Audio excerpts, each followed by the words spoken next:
Fala pessoal, estamos iniciando mais um episódio do Mais Lucro Podcast. Estamos hoje com um convidado que vai ensinar como aumentar nossa performance mental, física e como ter melhores resultados no nosso dia a dia.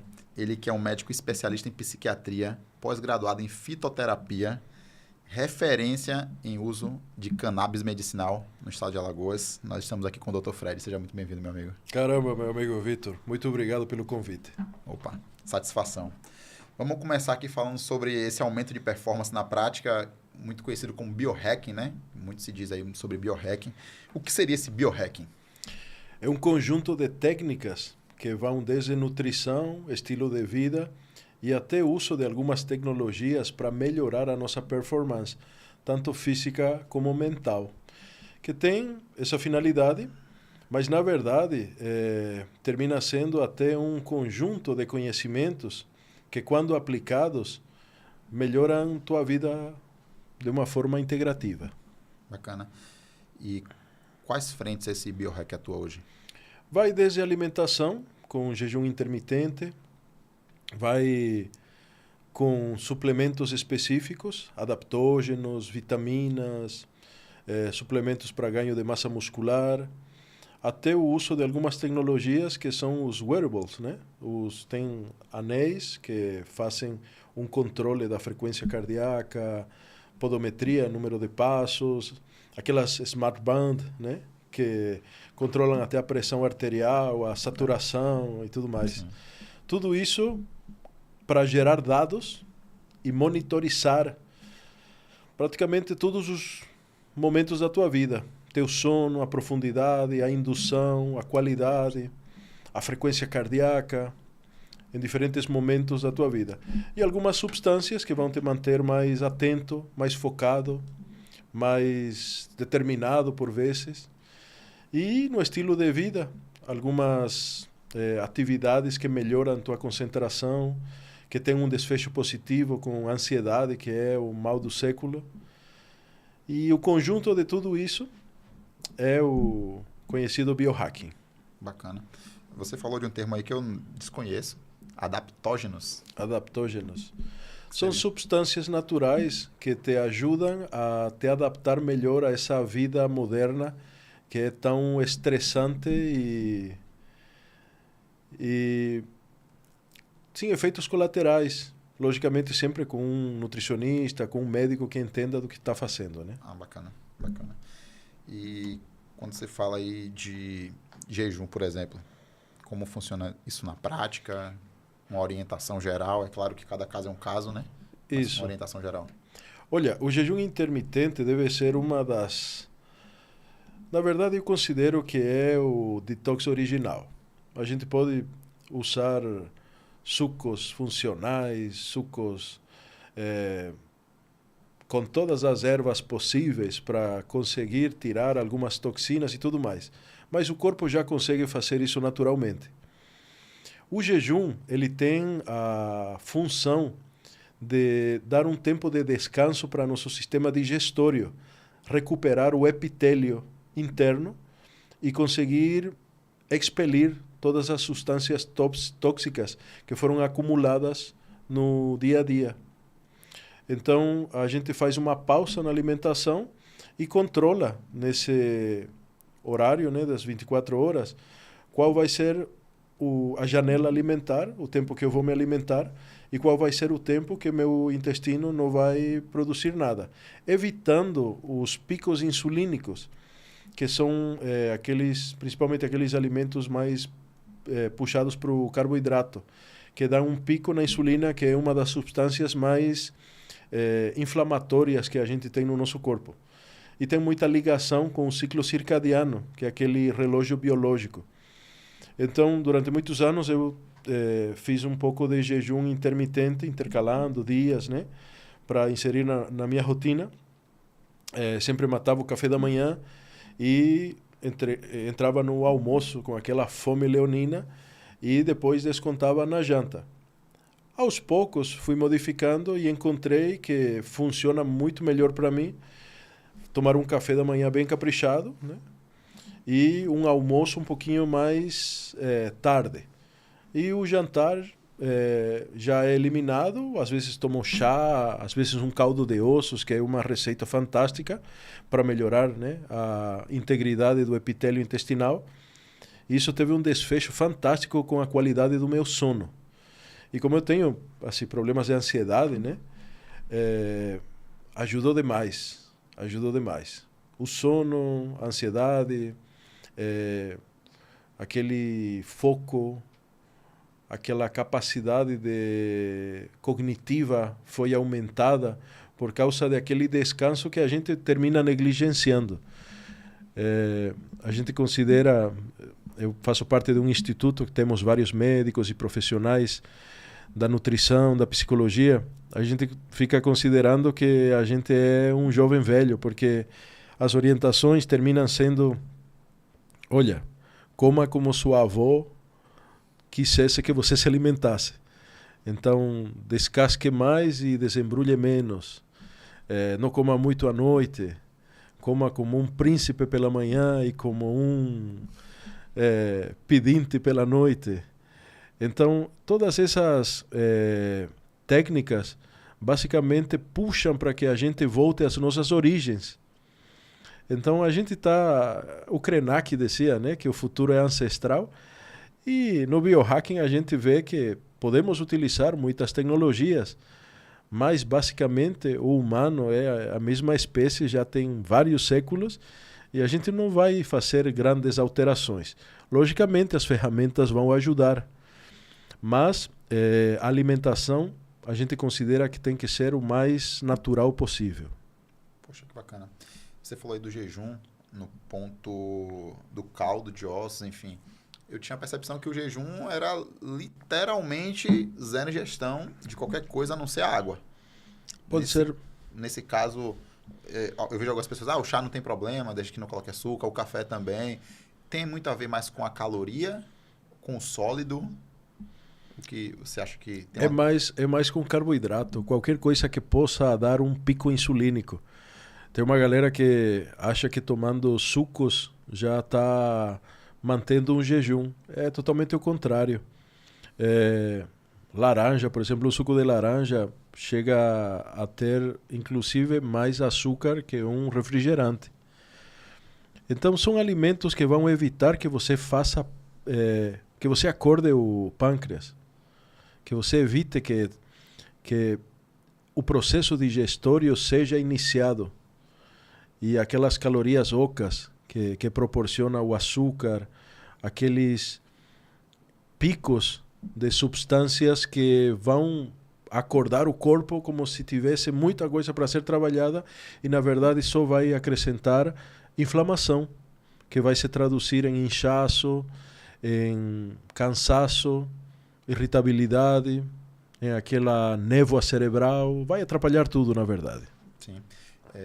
A questão da insulina, do pico de insulina, eu já fiz o uso de um marcador, né, que você coloca no braço e você vai se alimentando, dá um startzinho e você vai medindo, acabei de fazer tal refeição, qual foi o meu pico, qual não foi, daqui a 5 minutos, meia hora, 1 hora depois, e ele faz esse markup seu, essa marcação sempre, e eu percebi que, tinha alguns alimentos que me davam muito mais pico do que outros, e engraçado que eu fiz isso com minha esposa, ela usando o marcador, eu também.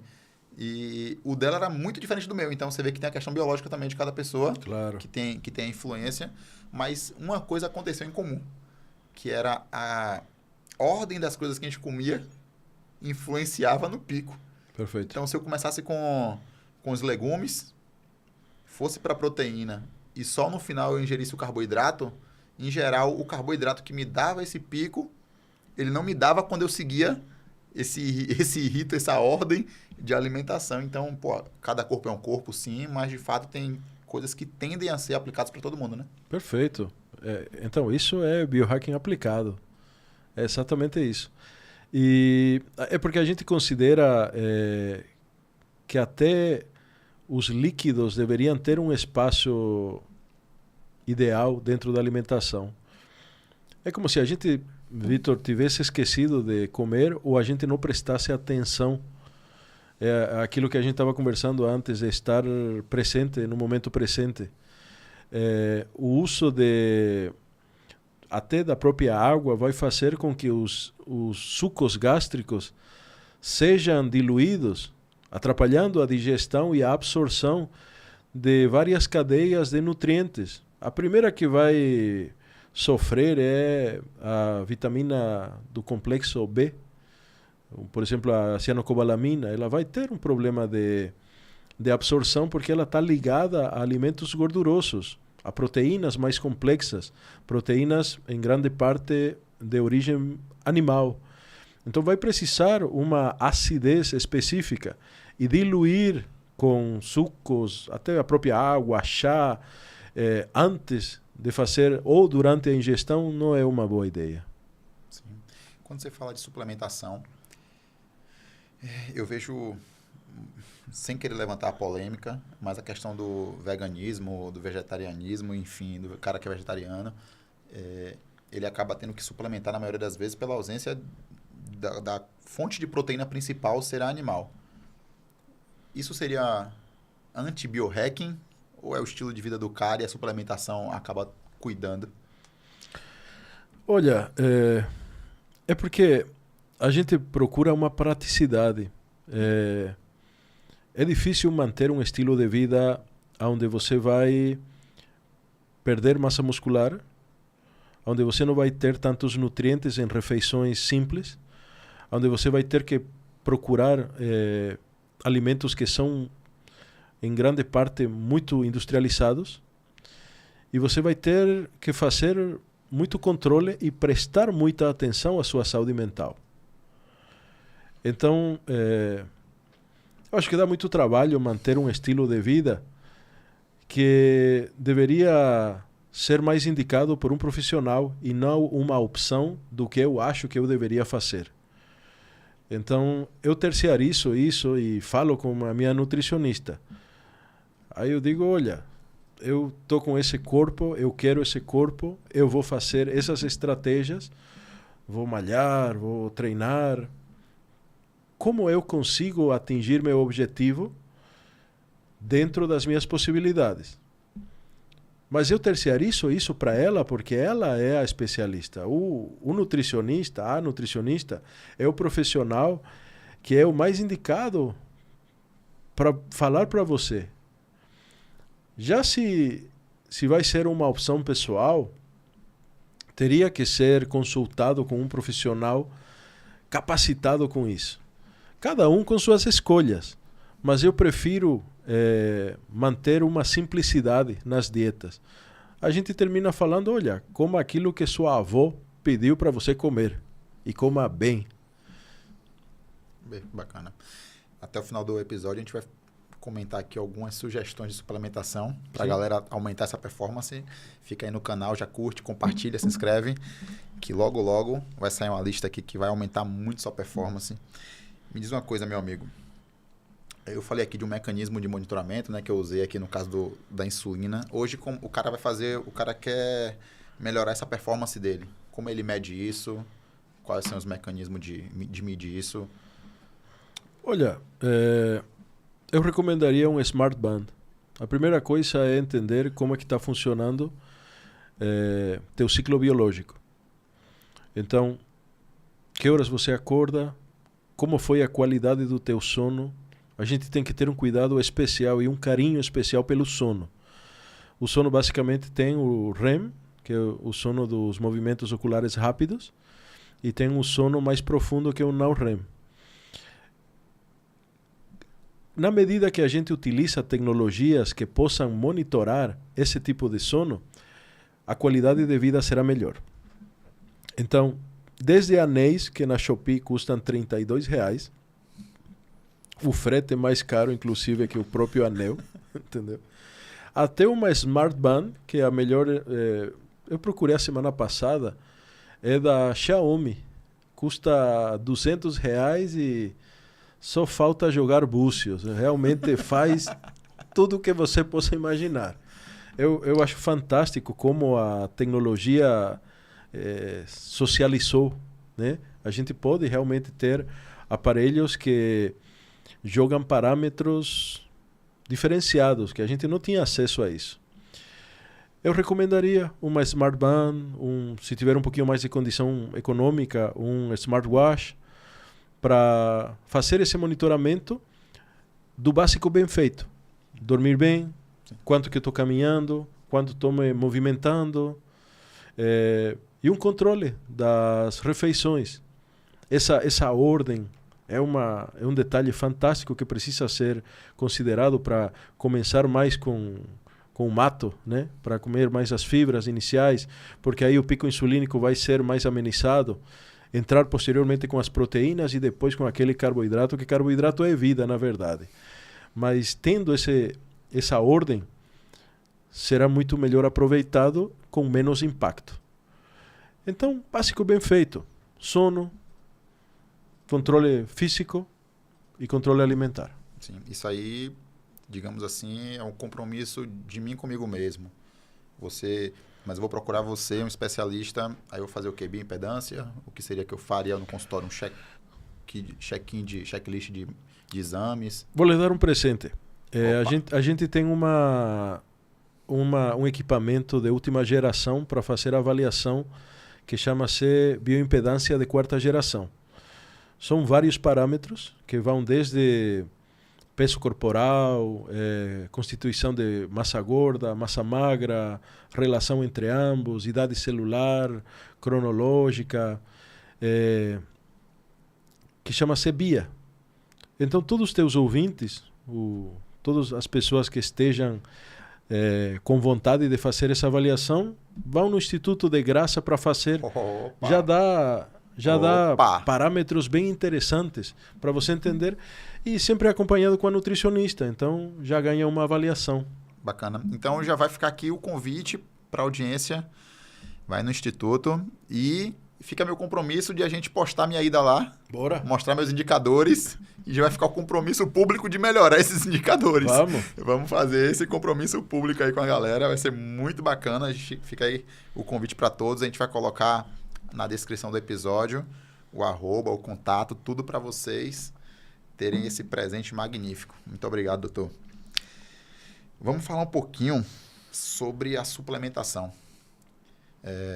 Eu tenho o hábito de suplementar, a gente estava conversando sobre isso. Tem algum suplemento que você considere, cara, faça o esforço, não deixe de ter esse. Se pudesse colocar na prateleira, isso aqui é o mínimo que ser indicado. Depois, se você tiver um pouco mais de grana, tem esses. Agora, um pacote completo seria esse. Você consegue categorizar? Claro. Olha, o suplemento mais estudado é a creatina.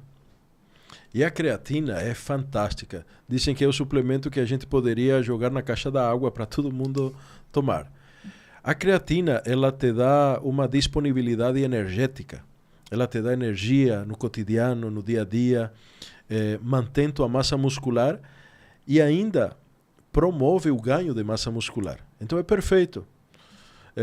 Não posso dar dosagens assim, é irresponsável da minha parte, porque até cada pessoa vai precisar de uma dosagem específica com relação à sua necessidade, tá? Mas normalmente é uma medida por dia, logo de manhã.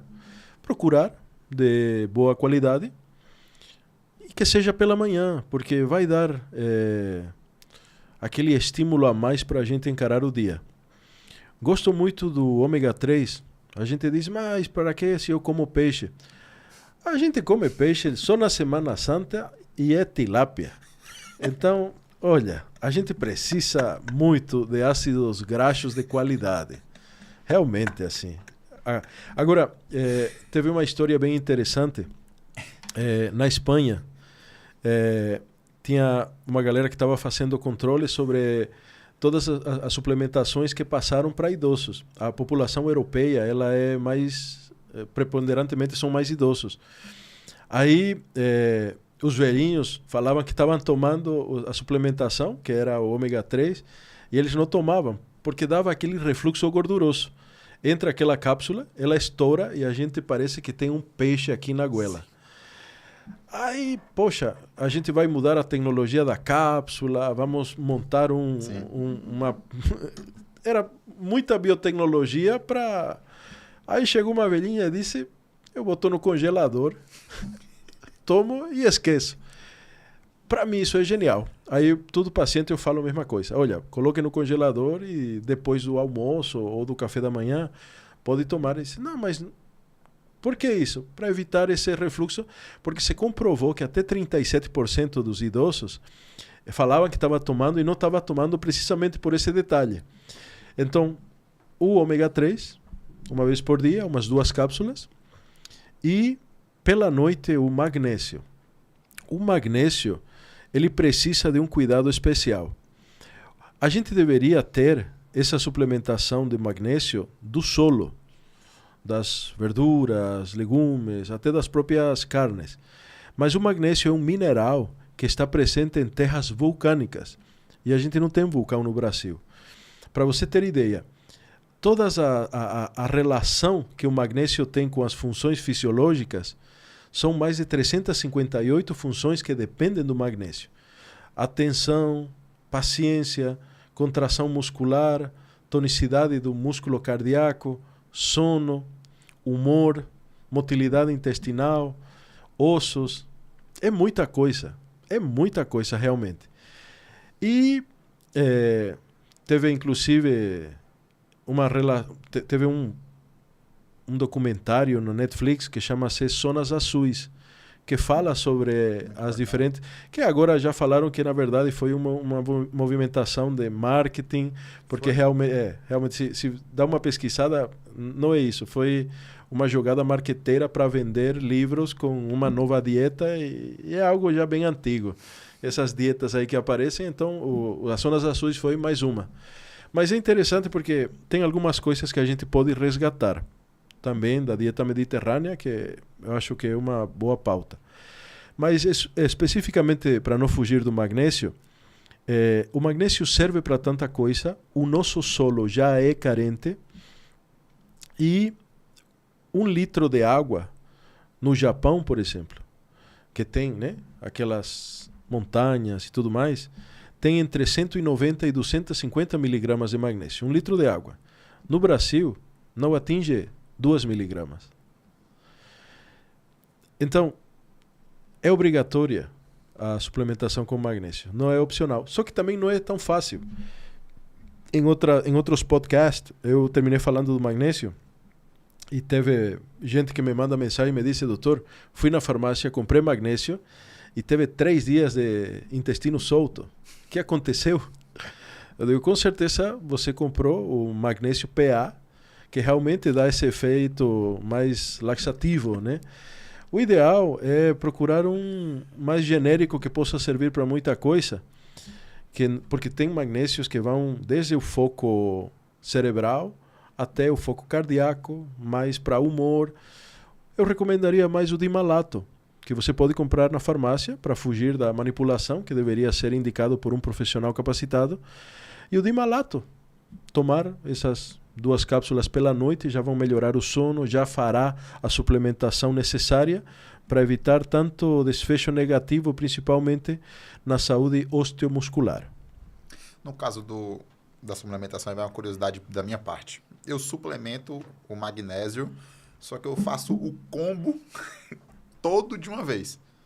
Isso implica, o horário tem implica no resultado de fato? Pô, eu pego o ômega tudo junto, antes do almoço, minhas 15 cápsulas lá de tudo junto, misturado. Faço a ingestão antes, porque justamente o ômega traz esse mal-estar do gosto do peixe na boca, de fato fica. Então eu faço a ingestão dos comprimidos depois só que eu almoço. Se eu tomar antes do almoço ou tomar à noite, tem implicação prática ou, pô, pelo menos eu estou ingerindo? Tem. Na suplementação que você me comentou, assim, não teria tanto problema, mas o magnésio eu realmente colocaria à noite, porque ele vai te ajudar no sono, vai relaxar tua musculatura, vai deixar o sono mais aprofundado, aquele sono entre a 1 e 3 horas da manhã, que vai ter uma limpeza do teu sistema nervoso, onde a musculatura ela vai ficar mais laxa para conseguir um relaxamento mais profundo, realmente fará uma diferença. Tem muita gente com mais sensibilidade a esse tipo de suplementos, que termina tomando magnésio pela manhã e passa o dia inteiro com sono. Eu sei que não é esse o caso, mas é melhor tomar ele pela noite. Já as outras coisas, por exemplo, as associações, tem muita gente que gosta, e eu acho fantástico agora que a galera fica perguntando sobre a cúrcuma, por exemplo. Como é que eu consumo a cúrcuma? A cúrcuma, ela precisa ser associada com um pouquinho de pimenta para ter a absorção, a biodisponibilidade, a capacidade que o nosso corpo tende a absorver é diferente quando se junta a essa molécula que chama-se capsina. Você vai atingir aí 97% de absorção. Quando não tiver, não bate 3%. Só que precisa ser junto com alimentos gordurosos para melhorar tudo isso. Então, tem momentos específicos para cada tipo de suplemento. A medicina tradicional chinesa fala muito disso, sobre as temperaturas, a medicina ayurveda também, e são medicinas extremamente antigas que já prestavam atenção com isso. Os ayurvedas, aquela medicina indiana, fala sobre alimentos quentes, em que horário, com que outros alimentos, se bem que eles não têm assim umas fontes de proteínas tão variadas quanto a gente tem agora. Mas essa variedade de alimentos, de verduras, de compostos, de temperos, fazem que tenham uma riqueza diferenciada que a gente não vê hoje. A gente entrou muito nesse processo, aquele comoditismo de comprar os temperos feitos, onde tem uma carga de compostos que não fazem bem. Por exemplo, tem um potencializador do sabor que chama-se glutamato. O glutamato é altamente irritativo para o nosso sistema nervoso, muito mais das crianças. Então, tudo o que é industrializado tem uma carga de componentes que precisa um pouco mais de atenção da nossa parte, principalmente para a gente que é pai e que os nossos filhos ficam alterados com esse tipo de componentes que irritam o sistema nervoso e já tem o poder das telas que aumenta a hiperexcitabilidade. Então, a gente vê cada vez mais problemas de ansiedade que poderiam ser resolvidos facilmente com algumas mudanças e restrições alimentares. Sim. A gente conversando, eu percebo a importância de procurar um especialista, principalmente porque eu faço testes comigo mesmo. E você falou da dosagem da creatina. Só se consultando, entendendo cada metabolismo, cada pessoa, cada particularidade, mas de fato para mim não funcionou. Então eu fui testando, eu boto essa dosagem, não sentia muita diferença, tomei 15 dias, não mudou nada, eu vou aumentar para ver se melhora. Não melhorou, vamos ver se... Então eu fui fazendo esses testes e de tentativa, acerto e erro, e de fato é muito importante você procurar um especialista. Eu tenho 100 quilos, eu não consigo acreditar que um medicamento ou uma suplementação que tem lá uma dosagem sirva para mim com 100, para o cara com 50 e seja a mesma dosagem. Então, eu fui adaptando a minha necessidade e eu sinto a diferença, eu acho que muito mais hoje por causa disso. Às vezes o cara tá lá dizendo, tome um comprimidinho disso aqui que vai fazer diferença. Cara, vai fazer diferença pro cara de 60 quilos, 70. Para mim, de 100, 110 quilos não deve ser a mesma quantidade e eu fui adaptando por mim mesmo, tentativa e erro. E eu vejo hoje que, se eu tivesse procurado um especialista logo, teria encurtado esse caminho, né? Então, é a importância de procurar um especialista, né? Com certeza. Tem algumas substâncias que realmente fazem a diferença. Por exemplo, o própolis. O própolis é fantástico e é nosso. O própolis vermelho alagoano é uma identidade cultural nossa. É uma dádiva de Deus na nossa região. Precisa ser utilizado, tem as dosagens, tem pesquisa da Universidade Federal. Na nossa equipe a gente tem o Luiz Guilherme, o doutor nefrologista, e ele estava conversando comigo a semana passada sobre qual é a dosagem de própolis verde para fazer a proteção renal. Olha que negócio interessante. Não foi feita, né, com a própolis vermelha alagoana, mas a gente já sabe qual é a dosagem específica para proteger os nossos rins com própolis verde, que inclusive é ainda mais barato. Então, até um tempo atrás, a gente achava que só ia dar xixi caro, né? Tomar tanto suplemento. Mas agora tem muitas publicações que estão na nossa mão, que agora a ignorância, de fato, já é opcional. Você fica sem saber só se você quer.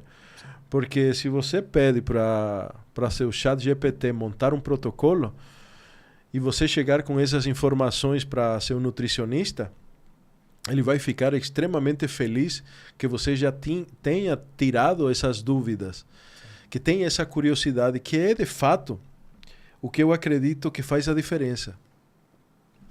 De você chegar e falar, olha, tem todos esses suplementos, qual que você me recomenda e por quê? Não aceitar tudo o que o profissional vai colocar na sua dieta. Tem que ser uma coisa muito personalizada, porque, de fato, a alimentação nos define.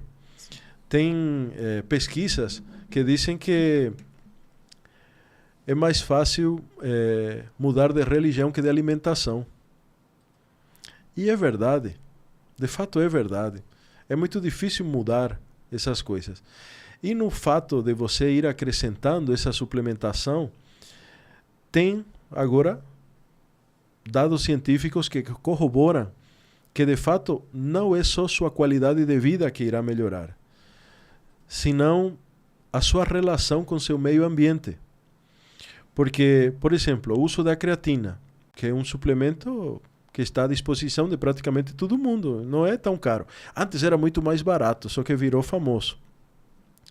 A creatina vai te dar mais disposição, vai te dar mais energia, vai melhorar teu humor, vai fazer uma suplementação tão fantástica e tão biodisponível que vai evitar a perda de massa muscular.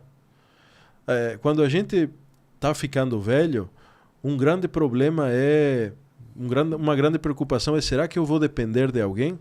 Então, a primeira coisa que eu recomendo que todo mundo que passou dos 40 já comece a tomar creatina. As dosagens que o nutricionista possa prescrever. Mas isso vai evitar que você entre na sarcopenia, que é aquela perda de massa muscular. A grande riqueza de um ser humano são aquelas coisas que o dinheiro não pode comprar. E você não pode comprar músculo. Você não chega na academia e diz, olha, me dê R$100 aí de bíceps. É uma jornada, é um caminho, é alimentação, é sono, é determinação, é suplementação. Então, todo esse trabalho não pode ser em vão. E a suplementação realmente faz a diferença. Com um desfecho que a nossa velhice será independente, será fortalecida. A gente terá mobilidade, terá mais força para enfrentar o cotidiano. Você fala da creatina, eu vi algum desses influencers aí, fitness, falando, pô, os pais hoje acham um absurdo comprar creatina e dar pro filho, mas acham normal ele com 16 anos estar bebendo. Perfeito. Ou dar refrigerante. Tá numa boa dar refrigerante, tá numa boa ele sair pra balada e fazer tudo de louco que ele quiser fazer, mas não é nem um pouco natural ele beber, ele tomar creatina. Que loucura isso, pra mim isso é uma loucura sem tamanho. Tem alguns dados, por exemplo, porque aquilo que é tão comum que parece que é bom, né? A gente estava falando da salsicha com aquele molho venenoso logo pela manhã, que é uma coisa comum. Isso aumenta o índice de câncer infantil 9 vezes a mais. Isso é terrivelmente venenoso. Na geração dos nossos avós, já pulando para outro exemplo, a gente não via, e não era tanto pelo infradiagnóstico, a gente que não diagnosticava, sino porque realmente não acontecia tanto. Osteoporose, o osso fraco. Agora a gente vê, e assim, em grande parte com as mulheres, o maior produtor de osteoporose, de enfraquecimento ósseo, é o uso de refrigerantes. Essa acidez, ela precisa ser regulada no nosso organismo e vai ser através de moléculas de cálcio, que vão puxar, a gente só fica armazenando cálcio até uns 30 anos e posteriormente a gente vai gastando esses depósitos. Com o consumo dos refrigerantes, principalmente cola, refrigerantes mais escuros, a gente precisa puxar esse cálcio para ele ser metabolizado. Assim como os antibióticos, os analgésicos, anti-inflamatórios, tudo que você coloque no seu intestino, ele vai precisar de moléculas de cálcio para ser transportado para algum canto. E a gente acelera esse processo de desmineralização óssea com esse tipo de substâncias. Medicamentos e principalmente refrigerante, que é cotidiano. Tem muita gente, faz parte da nossa cultura, que toda refeição tem aquela coca aí de 2 litros. Isso é pedir para a gente ficar doente e para a gente ficar fragilizado. Cara, isso é triste. E você falou que você vai no hotel, tá tão normalizado esses absurdos, né? Mas triste ver isso, é maravilhoso agora, porque a nossa posição como promotor de saúde, que deveria ser o princípio hipocrático, Vitor. Hipócrates, né, o pai da medicina contemporânea, ele dizia que seu alimento seja a sua cura. E sua cura seja seu alimento. Então, colocam a gente agora como médico em aquela posição de sermos promotores de saúde.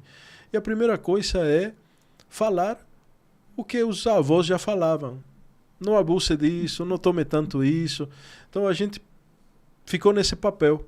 Eu acho fantástico. Pagam a gente para a gente dar orientações nutricionais, porque aí começa tudo. Você tem a pós-graduação em fitoterapia e me gerou a curiosidade. Você falou aí do anti-inflamatório, enfim. A proposta da fitoterapia é cuidar disso através de uma medicina mais, não vou dizer mais antiga, um formato de tratamento que não seja tão prejudicial, né? Porque hoje o medicamento faz bem para uma coisa e faz mal para 10 outras, né? Eu sempre brinco com meus pacientes e digo, olha, a gente se acha muita coisa. Eu gosto muito desse contexto, desse marco, que eu digo, eu sou médico, eu era um médico antes da pandemia e outro médico depois. Porque eu fiquei sabendo na pandemia que eu era absurdamente ignorante, que eu não sabia nada, tá? E ninguém sabia nada. Então a gente se acha muita coisa por ter uma graduação e um DR no nome. Mas a gente não sabe, às vezes, a dosagem de um chá de camomila. Eu tenho certeza que sua avó sabia. Então, voltar às origens não é outra coisa que a gente utilizar mais plantas para tratarmos no nosso cotidiano. Às vezes pergunto para algumas mães, e o que você está dando para esse menino dormir tão bem? Aí ela me disse, estou utilizando óleo essencial de lavanda. Eu acho isso maravilhoso. Estou utilizando uma camomila aqui, para essa digestão estou dando aquele chá de boldo. Olha, o uso das plantas é uma arte perdida que deveria ser resgatada. E o médico deveria entender sobre isso. Então, eu não faço nada mais que a minha obrigação de saber tratar com o mais natural. Primum non nocere, né? Primeiro, não fazer o mal. Então, é um princípio de tratarmos com coisas naturais para evitar que o nosso corpo pague com essas faturas biológicas. Imagina, tirar cálcio do osso para metabolizar antibióticos. Caramba, isso é muito pesado. Estava com um amigo semana passada e ele me disse, não, me passaram medicamentos que eram analgésicos pela minha dor de coluna. Até marcar o exame. Aí ele ficou tomando naproxeno, ibuprofeno, todos aqueles analgésicos, né, que irritam a mucosa gástrica. E ele me disse, eu juro para você que eu estava tossindo sangue. Eu estava prestes a ter algum tipo de hemorragia, coisa do tipo, porque eu acho que tomei muito desse medicamento. Ele ficou tomando 2 a 3 vezes por dia durante uma semana. Caramba, isso é muito sério. Isso compromete a nossa saúde. Por que a gente está se medicalizando tanto? Por que a gente acha que a farmácia, que chama-se drogaria, vai ser a solução para a gente? Por que as drogas são consideradas uma coisa tão ordinária no nosso cotidiano? Por que a gente não fala mais de plantas? Cara, você falou aí, parece que tá falando de mim. Porque eu tenho dor crônica na coluna, tenho hérnia de disco, enfim. E tudo que você relatou aí, ibuprofeno, naproxeno, tramadol... Cara, eu tomava um combo de uns 6, 7 medicamentos, tomava injeção, porque a dor era de fato muito ruim. E eu nunca passou na minha cabeça, nenhum médico nunca sugeriu, cara, você já pensou em combinar tais ervas para ver se melhora de fato? Tipo assim, era só um remédio bomba que, pô, eu senti dor depois, fui na farmácia, cara, isso aqui não vende só com receita. Que eu nem sabia que só vendia com receita. Sim. Pelo impacto que ela gera. Claro. Então, de fato, por que isso é tão pouco divulgado? Assim, você falou o tão básico, o camomila, o boldo, que são heranças dos nossos avós de fato. Minha avó pegava no meu pé, tomou chá de boldo. Não, a camomila resolve. Enfim, uma erva doce, erva cidreira, enfim, capim santo, tantos outros que tem. E ela sabia todas as finalidades de cor, né? Isso. Hoje, pô, o cara vai, tem um enjoozinho, dá uma bomba de medicamento. Tem um enjoo, dá outra bomba. Até uma azia, outra bomba. A pressão, você acha que tem uma pressão das farmacêuticas aí por trás? Ou é de fato a nova escola não ensina isso, sem comprometer ninguém? Então, eu acho que é uma mistura entre a nossa preguiça, o nosso comoditismo, tá cômodo assim, né? E as escolas médicas. A gente não aprende isso na faculdade, Vitor. A gente deveria aprender, mas a gente não aprende. As escolas médicas contemporâneas produzem prescritores. Deveriam produzir promotores de saúde. Mas a gente sai da universidade e já tem aquele carimbo para carimbar receitas de controlados, de receitas azuis com benzodiazepínicos que são tão terríveis. Tem uma indicação específica e deveria ficar com um especialista. Mas o maior prescritor de benzodiazepínicos, que são aqueles PAN, né? Clonazepam, diazepam, são os médicos da base, os médicos da família. E isso é assustador, porque tem uma participação enorme na formação de demências futuras, na cristalização de traumas, vícios, dependências. A gente está... o negócio da salsicha, porque está aí, porque todo mundo come, porque é uma coisa normal, parece que está boa, mas não está. Por que a gente não volta um pouquinho a ter aquele senso crítico com as substâncias? Por que a gente não pensa um pouquinho?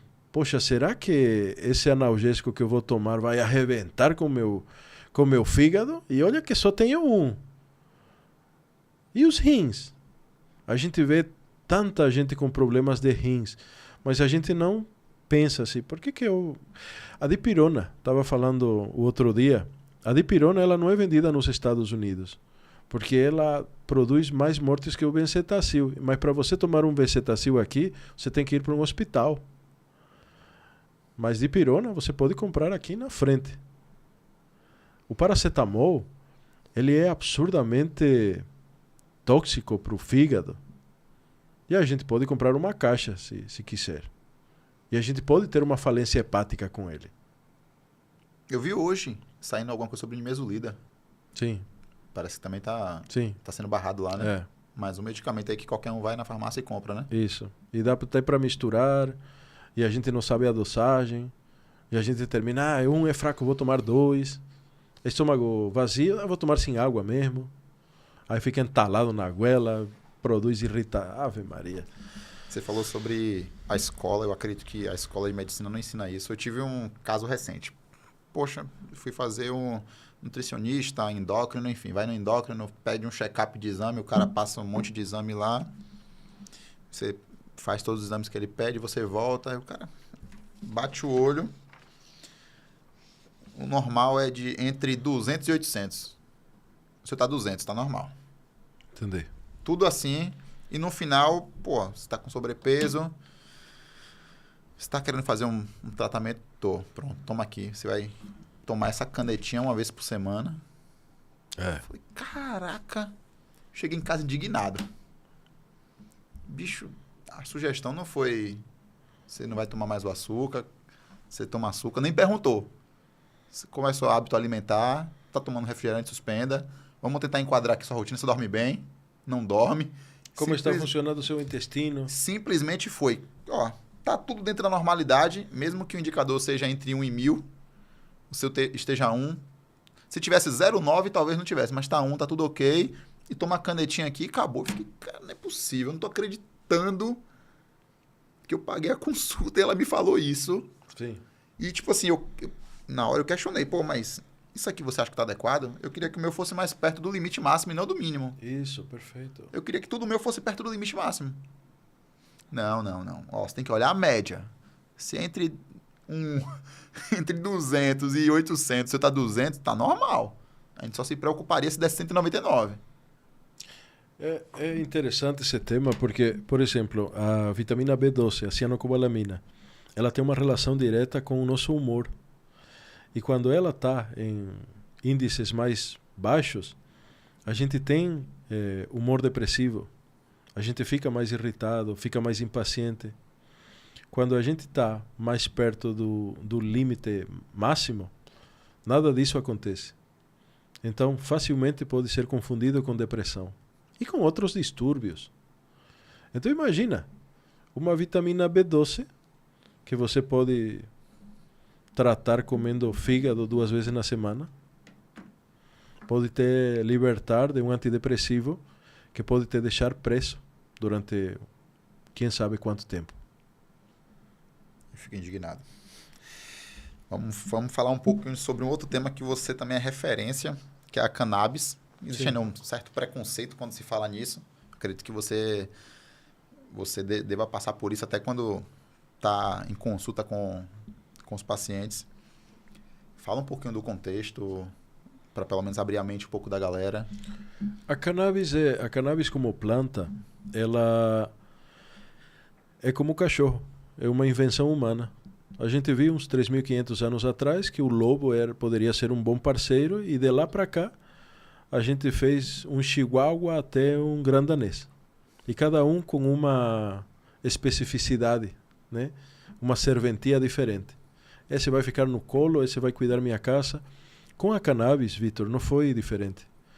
A gente domesticou a planta, só que a gente não fala já de 3.k de anos. A gente está falando de mais de 12.000 anos.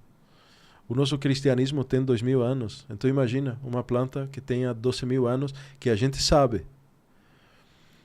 É uma planta que existem mais de 8.000 espécies. E por que ela se manteve durante tantos séculos? Porque a gente tem um sistema endocannabinoide, que é um sistema de regulação interna. E esse sistema de regulação, ele se nutre dessas substâncias que são os canabinoides. E os canabinoides são substâncias que se encontram em várias plantas, não é só na cannabis. E tem uma relação direta com muitas funções fisiológicas. Sono, irritabilidade, atenção, dor, principalmente, padrão ouro, dor. Isso vem sendo atualizado o tempo inteiro. E essa planta, na nossa atualidade, tem uma especificidade tão grande que algumas espécies é para tratar condições específicas. E entre os componentes, a gente tem mais de 150 canabinoides, os quais são os mais famosos, o THC, que é o delta-9-tetrahidrocannabinol, que é a substância que tem a psicoatividade, que dá o barato, para a galera entender melhor. Que é o que procuram quando fumam a planta. Que, logicamente, isso não faz parte de uma conduta médica séria, porque a combustão ela não é benéfica. E o CBD, que é um suplemento, na verdade, que vai agir diretamente sobre os receptores CB1 e CB2, e tem uma relação direta com a nossa qualidade de sono, com a ansiedade, é neuroprotetor, e tem uma propriedade fantástica que é neuroregenerativa. Ela vai promover a formação de novas conexões neuronais. E são poucas as substâncias que fazem isso e têm efeitos ínfimos, adversos. Então, é uma planta considerada como uma farmácia numa planta só. Só que realmente precisa ser prescrito com indicações específicas por um médico que saiba o que está fazendo. Então, a cannabis entrou na minha vida, não foi por nenhum tipo de curiosidade, foi uma necessidade absoluta por ter uma gastrite erosiva, uma úlcera, posteriormente, por causa de dor crônica na lombar. Eu me desgastei com medicamentos, até que em algum momento teve um sangramento tão importante que não me permitiu mais tomar as medicações ordinárias para dor. Aí tive que ir para o cannabis. E a partir de então eu vi que meu sono começou a melhorar, meu humor melhorou, minha cognição, assim, minha qualidade de vida, no geral, melhorou ao ponto que eu não conseguia entender por que antes nenhum colega me falou disso. E aí comecei a me especializar e nesse momento, junto com o meu grupo, a gente faz estudos para entender melhor como é que pode ser aplicado para as diferentes condições que são permitidas agora na legislação brasileira. Falando pergunta de um leigo. Quando você fala de gerar novas conexões neurais, é do mesmo tipo que se sugere quando você tomar esses outros suplementos, como a creatina, o ômega 3 e tal, que o pessoal diz, cara, vai impactar diretamente na sua capacidade neurológica, enfim. Seria parecido com isso ou não dá para comparar, são efeitos diferentes?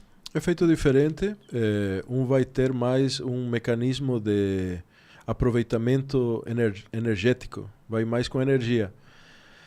E também até o veículo é mais hidrossolúvel, vai pela água. Já a cannabis, ela tem uma afinidade por gordura. E o nosso sistema nervoso ele é feito de gordura, é feito de colesterol. Todos esses tijolinhos são colesteróis, né? Então, tem uma afinidade, tem uma metabolização diferente e tem uma como se fosse uma ação específica, porque são receptores específicos. Então, dependendo do que você vai necessitar utilizar, que normalmente é mais o CBD, o cannabidiol, vai ter até um horário específico para você tomar. E melhor se tiver gordura no meio.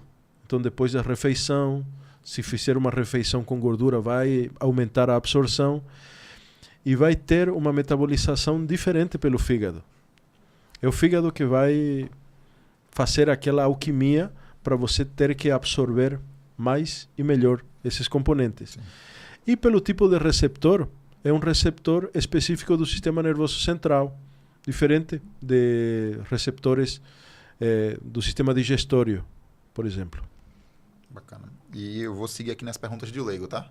Me colocar na posição que a audiência pode ter, desde do preconceito já formado, desde a instrução mais sofisticada mesmo, tá? Claro. Vamos colocar nessa posição.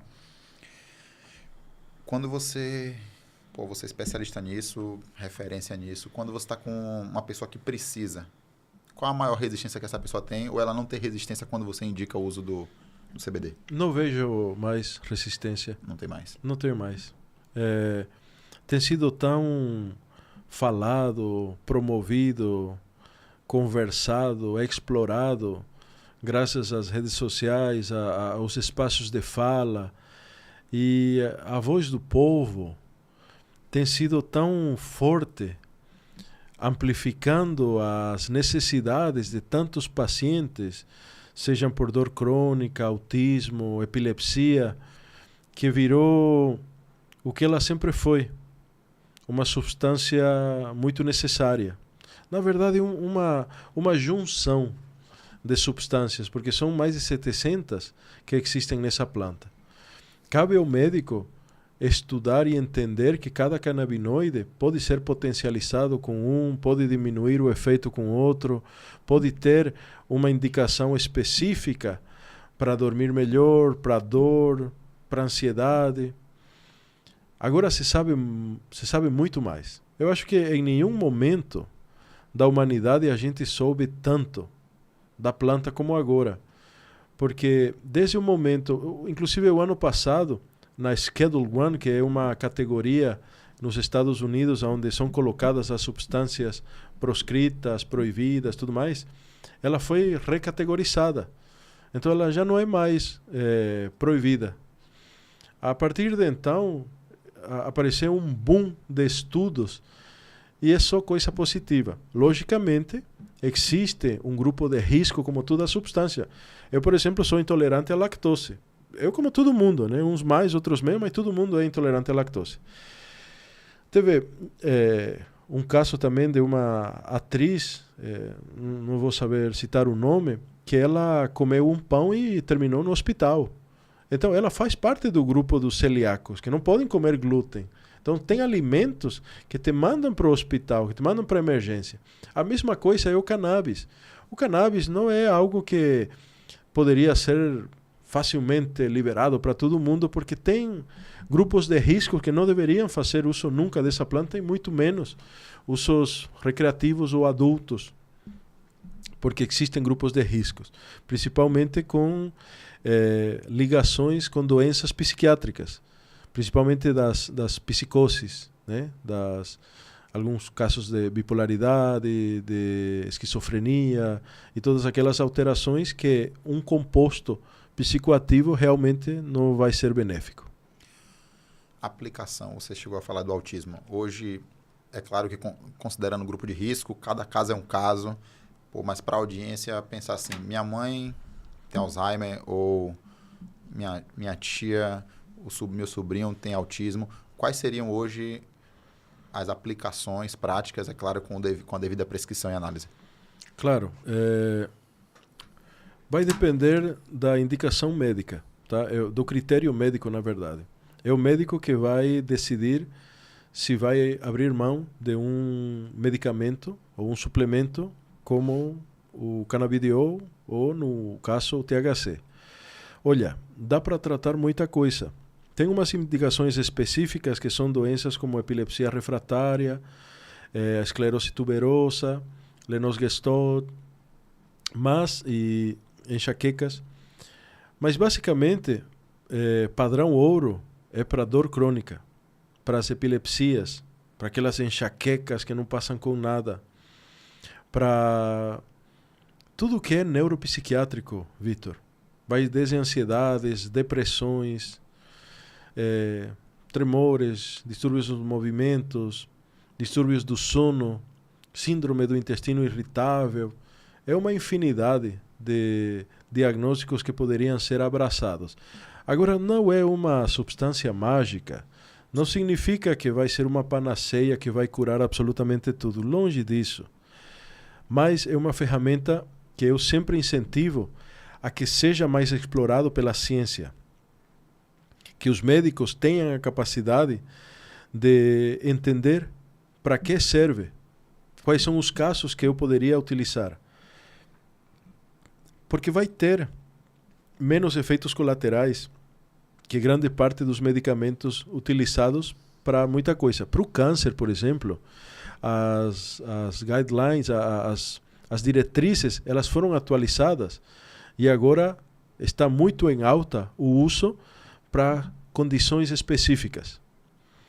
E ajuda demais com aquela inapetência, com aquela falta de apetite, com aquela perda de peso, com aqueles efeitos colaterais dos medicamentos, né, citotóxicos. Então, todos esses detalhes precisam ser amplamente estudados e dominados pelos distintos especialistas. Vamos lá. Muito bacana. Acho que deu para tirar bastante a dúvida da galera. E mais um ponto. Eu, de fato, eu sou um curioso, né? Eu leio bastante sobre um pouco de cada coisa aí, bem generalista, então em algum momento já li um pouco sobre o CBD, enfim. Quando o pessoal fala de cannabis, sempre não, mas o leigo associa ao uso, como você falou, recreativo. Isso. O CBD em si, ele tem o risco da dependência? Não. é o suplemento. Suplemento. Você vai consumir 1 hectare que não vai dar barato nenhum. Ele não tem psicoatividade, ele não tem essa alteração. Ele pode dar mais sono, pode tirar a fome. E só. Mas a outra substância, que é o THC, ele precisa ter um pouco mais de cuidado. Mas, na verdade, esse uso, quando médico, é o que faz a diferença para diferentes condições. Por exemplo, a dor. Ela não vai responder só com CBD. O câncer não vai responder só com CBD. A gente precisa ter o domínio dessa substância, respeitando a singularidade de cada paciente e a necessidade. Grupos de risco não podem utilizar THC. Crianças também não. Tem grupos específicos que têm que ficar longe disso. E o médico tem que entender de tudo isso. Bacana. Cara. Muito bom, muito bom. Só queria matar aqui a última dúvida minha que ficou sobre suplementação. Ele já faz parte de uma consulta ao vivo aqui com o pessoal. Eu vejo o pessoal falando sobre vitamina D, é medida em UI, né? Sim. E geralmente você vai na suplementação, tem lá 2.000 UI, 5.000 UI.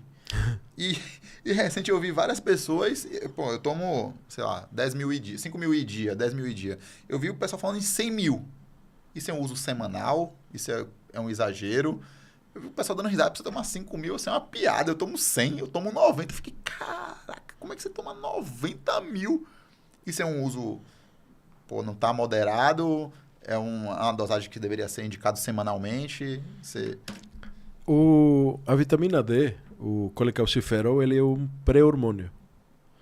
Então, não é uma vitamina, é um hormônio. E ele precisa ser bem indicado por médicos que saibam o que estão fazendo, porque realmente podem ter alterações pesadas, principalmente na metabolização do cálcio e interações com hormônios tiroidianos, né, da tireoide.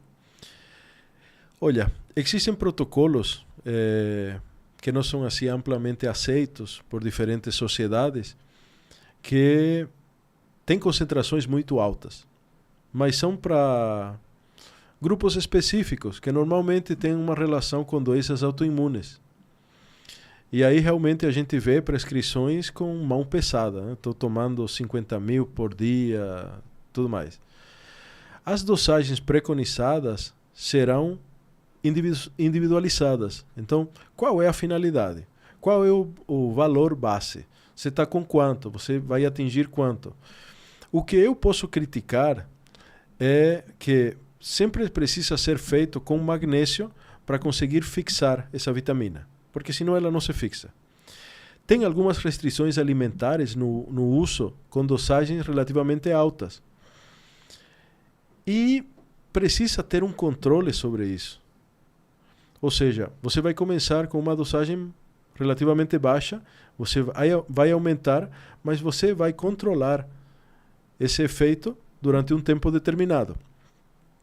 Para mim, não faz muito sentido que o paciente esteja em valores entre 20 a 30. Porque como sou de uma vertente de utilizar componentes que possam evitar que você fique doente ou que você possa realmente melhorar em outras condições, principalmente no uso da musculação e tudo mais, eu considero, imunidade, que os valores teriam que ficar entre 50 a 70. A galera... Não, entre o valor do exame. Ah, sim. Que a gente acha que é 20, 30, poxa, tá ok. Para mim, 50, 70 tá bom. Tem umas publicações de estudos que aconteceram na Itália, depois do Covid. E você viu que a galera que ficava mais no sul, que tinha mais sol, mais incidência solar, tinham valores de vitamina D mais alto e eles tinham um melhor prognóstico no Covid. E a galera que ficava mais na parte norte, mais fria, com menos incidência do sol, tinham mais mortalidade. Então, é um fator protetor a vitamina D. O que eu posso indicar para o biohacking é acordar relativamente cedo e tomar sol de 10 a 15 minutos por dia, todos os dias. Isso vai ativar teu ciclo circadiano, aquele relógio biológico, vai te deixar mais desperto, mais acordado, mais disposto e menos doente. Essa daí é a primeira indicação. Antes de pensar, eu vou tomar uma dosagem X, se não vou fazer um controle certeiro, utilizar a suplementação básica para melhorar em todos os quesitos que foram relatados e pegar mais sol. A gente tem na nossa geolocalização a dádiva de ter sol praticamente o ano inteiro. Então, a gente não deveria suplementar vitamina D. A gente deveria aproveitar a nossa fonte, que é o sol. Agora, tem alguns cuidados. Por exemplo, a vitamina D ela vai ser formada na nossa pele, na nossa gordurinha. Então, tomar o sol e ir imediatamente tomar banho vai fazer com que ela saia. Então, melhor esperar uns 30, 40 minutos que ela possa ser absorvida. Então, esses detalhes são detalhes que só o profissional que está ligado com isso vai te passar. Bacana, bacana. Não, já faz parte do protocolo, né? O protocolo diário aí tem que incluir o sol, né? Tem. Bacana. E o sal também. Sal marinho. Cara, o sal é inimigo para todo mundo, né? É porque o cloreto de sódio, que é aquele sal refinado, ele realmente foi purificado e foram tirados os minerais e todos aqueles compostos que são muito necessários para a gente. A gente é basicamente um reservatório de energia e a gente precisa eletrólitos. E o sal marinho, ele tem como 23 minerais. E ele fornece uma capacidade de condução de energia diferenciada e não vai ter uma dosagem específica, não vai ter impacto sobre a pressão arterial, que é o que a gente acha. Se você consumir o sal refinado, a história é outra. Mas o sal marinho, para mim o melhor sal é o sal de Mossoró, né? Utilizar todas as manhãs, faça um teste, faça um controle da pressão, se você está preocupado com isso, mas veja como sua disposição durante o dia vai mudar. Eu fiz o teste do sal, que minha esposa, você está no jejum, quando você estiver no jejum, se der uma disposição, começar a bater dor de cabeça, bota um pouquinho de dosagem de sal e bebe, que isso dá uma segurada. Cara, é muito simples que você nem acredita, né? Isso. Cara, não vou acreditar que um pouquinho de sal com a água mas faz toda a diferença. Eu tenho uma paciente, na verdade são várias, são mulheres, que elas se queixam muito de tontura, de falta de energia. E eu disse, olha, vamos começar com uma coisa tão simples quanto isso, que é só uma orientação nutricional. Caramba, mudaram assim, incrível, né? O resultado com uma coisa que custa, acho que 3, 5 reais, meio quilo, que vai durar um ano. Então, olha, procurem, se eu puder, se me permitirem dar uma dica, procurem médicos que perguntem como é que está teu sono, como é que está teu relacionamento familiar, como é que você acorda pela manhã, quais são seus hábitos de vida, se você nutre a sua espiritualidade, se você se hidrata, como é seu trato com seus familiares, a qualidade do teu sono, se você policia seus pensamentos. Procure um médico que goste de gente. Acho que a gente tem que voltar para isso, porque a gente ficou muito mais humilde com essa pandemia, sabe? Eu me considero médico pós-pandêmico, né? Antes era outra coisa. Agora é a nossa redenção. Então, animar aos colegas que quiserem um olhar um pouquinho mais holístico dessa medicina, a gente tem algumas coisinhas para ensinar e muita coisa para compartilhar. Então, esse espaço aí que generosamente você fornece para que a gente possa expressar um pouquinho do nosso trabalho, que sirva para chegar a esses colegas e, logicamente, a todos os teus ouvintes, que possam perguntar, dar uma olhada nas nossas redes sociais, temos muitos profissionais aí que realmente fazem a diferença. E aos pouquinhos a gente vai espalhando o nosso jeito de gostar das pessoas. Cara, eu ia pedir uma mensagem para finalizar, mas já foi dada. Já foi dada a mensagem. Meu amigo, eu queria que você compartilhasse com a audiência aí como eles podem te achar, o nome do instituto, se souber o arroba, site, fica à vontade aí. Procurem o Instituto Mundaka, com K. Fala para a câmera lá para a galera fixar. Opa, é Instituto Mundaka no Instagram ou Fred Mundaka. Fred com 2DY e Mundaka com K. Manda tuas perguntas. Eu sei que a gente tem dúvidas que às vezes parecem tontas, mas manda pra gente que a gente vai tratar com muito carinho. Tem muitas coisas que são simples, baratinhas, mas farão com certeza uma diferença muito grande na tua vida. Com esse assunto da suplementação eu tenho certeza, mas com outras coisas, realmente você vai começar a espalhar esse tipo de notícias com tua família. Isso vai fornecer uma qualidade de vida que antes você considerava que ia ficar longe. E são coisas naturais, são conhecimentos que a gente com carinho vai juntando e gostamos de compartilhar. Porque a gente tem que cuidar da nossa sociedade. No final, seu filho, teu filho, serão sócios. Então a gente tem que olhar para essas novas gerações com carinho. Por isso que a gente ficou falando mal desses comportamentos alimentares que realmente não ajudam em nada. E temos cada vez mais índices de doenças mentais que estão atrapalhando muito o futuro desses nossos queridos rebentos. Então, poxa, só agradecer e espero vocês por aí. É isso aí. Estamos chegando ao fim. Obrigado pela audiência, pessoal. Curte, compartilha. Tamo junto. Abraço. Meu amigo, obrigado. Eu que agradeço. Obrigado mesmo. Muito show de bola.